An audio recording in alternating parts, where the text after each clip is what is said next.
Hello दोस्तों। पिछले chapter में हमने सीखा कि कैसे एसेट एलोकेशन आपके इन्वेस्टमेंट को एक सुरक्षा कवच देता है।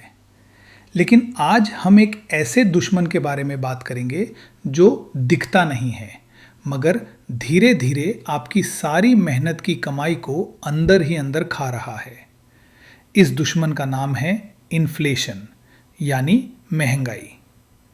याद कीजिए वो दिन जब 10 रुपए में एक पूरा पैकेट बिस्किट और एक समोसा आ जाता था। आज वहीं 10 रुपए में शायद सिर्फ एक छोटा सा बिस्किट का पैकेट मिलता है। समोसा तो अब 15 से 20 रुपए से कम में नहीं मिलता। क्या आपने कभी सोचा है कि चीज़ें महंगी हो रही हैं या आपके पैसे की ताकत, परचेजिंग पावर कम हो रही है? आज के वीडियो में हम समझेंगे कि इन्फ्लेशन क्या है, ये कैसे काम करता है और सबसे ज़रूरी, आप इससे कैसे जीत सकते हैं। आसान भाषा में कहें तो इन्फ्लेशन का मतलब है जनरल इंक्रीज इन प्राइसेस। मानिए आज 1 लीटर पेट्रोल 100 रुपए का है। अगर इन्फ्लेशन रेट 6% है तो अगले साल वही पेट्रोल 106 रुपए का मिलेगा। लेकिन इसका दूसरा पहलू ये है कि आपके 100 रुपए की कीमत अब कम हो गई है। जो चीज़ पहले 100 रुपए में आती थी अब उसके लिए ज़्यादा पैसे देने पड़ रहे हैं। एक एग्जाम्पल से समझते हैं। अगर आपने 1 लाख रुपए अपने घर की तिजोरी लॉकर में रखे हैं और इन्फ्लेशन 6% है तो 10 साल बाद भी वो दिखने में 1 लाख रुपए ही होंगे, लेकिन उनकी खरीदने की ताकत, वैल्यू आज के हिसाब से सिर्फ 55,000 रुपए रह जाएगी। यानी बिना कुछ किए ही आपने अपना 45% पैसा खो दिया। इसीलिए इन्फ्लेशन को साइलेंट किलर कहा जाता है। दोस्तों, इन्फ्लेशन होने के कई कारण हो सकते हैं, लेकिन मैं 2 रीजन समझना जरूरी है। एक, डिमांड पुल इन्फ्लेशन। जब लोगों के पास पैसा ज़्यादा होता है और वो ज़्यादा चीज़ें खरीदना चाहते हैं लेकिन मार्केट में उतना माल नहीं होता। जब डिमांड बढ़ती है और सप्लाई कम होती है तो कीमतें ऊपर जाती हैं। 2, कॉस्ट पुश इन्फ्लेशन। जब रॉ मटेरियल जैसे पेट्रोल, डीजल या बिजली महंगी हो जाती है तो कंपनी को प्रोडक्ट बनाने में ज़्यादा खर्चा आता है। वो खर्चा वो अपनी जेब से नहीं बल्कि आपकी जेब से निकालती हैं प्राइसेस बढ़ाकर।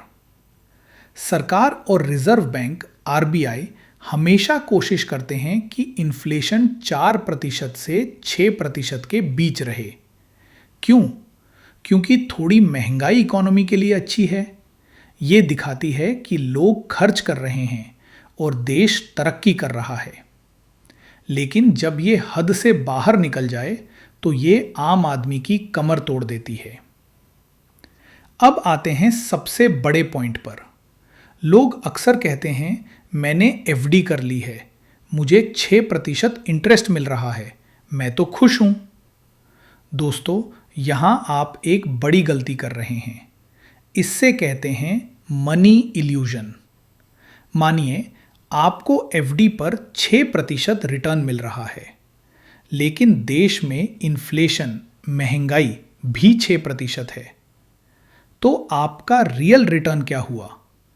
6% रिटर्न माइनस 6% इन्फ्लेशन बराबर 0%। इसका मतलब आपका पैसा बढ़ नहीं रहा, वो सिर्फ महंगाई के साथ रेस लगा रहा है।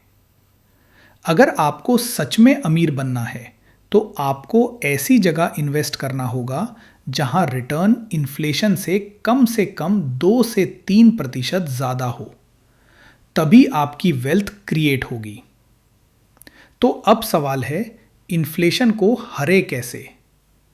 इसका जवाब वही है जो हमने पिछले वीडियोस में सीखा, राइट एसेट्स में इन्वेस्ट करके। 1, इक्विटी, स्टॉक्स/म्यूचुअल फंड्स।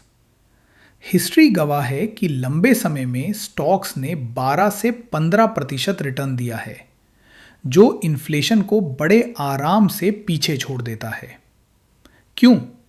क्योंकि महंगाई बढ़ती है तो कंपनीज अपने प्रोडक्ट महंगे करती हैं, उनका प्रॉफिट बढ़ता है और उनका शेयर प्राइस भी बढ़ता है। 2. गोल्ड। सोना हमेशा से महंगाई के खिलाफ एक ढाल रहा है। जब करेंसी की वैल्यू गिरती है, लोग सोने की तरफ भागते हैं। 3. Real estate. जमीन और मकान की कीमतें और उनका किराया, रेंट भी महंगाई के साथ साथ बढ़ता रहता है। सिर्फ सेविंग अकाउंट में पैसा रखना या सिर्फ एफडी पर डिपेंड रहना इन्फ्लेशन के आगे सरेंडर करने जैसा है।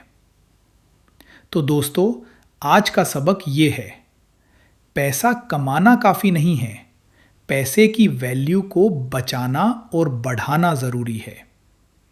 इन्फ्लेशन एक ऐसी रेस है जो कभी खत्म नहीं होगी। आपको बस इससे तेज भागना सीखना है। उम्मीद है अब आप जब भी कोई इन्वेस्टमेंट करेंगे तो पहले ये सोचेंगे, क्या ये रिटर्न महंगाई को मात दे पाएगा? अगले वीडियो में हम बात करेंगे एक ऐसे टूल की जो आपको अमीर बनाने में सबसे ज़्यादा मदद करेगा। हम बात करेंगे इक्विटी एंड म्यूचुअल फंड्स की, कि कैसे एक आम इंसान देश की बड़ी बड़ी कंपनीज का पार्टनर बन सकता है। वीडियो अच्छा लगा तो लाइक करें, कमेंट्स में बताएं कि आपको सबसे ज़्यादा महंगाई किस चीज़ में लगती है। और हाँ, फाइनेंस की पाठशाला को सब्सक्राइब करना मत भूलिए। तब तक के लिए हैप्पी इन्वेस्टिंग।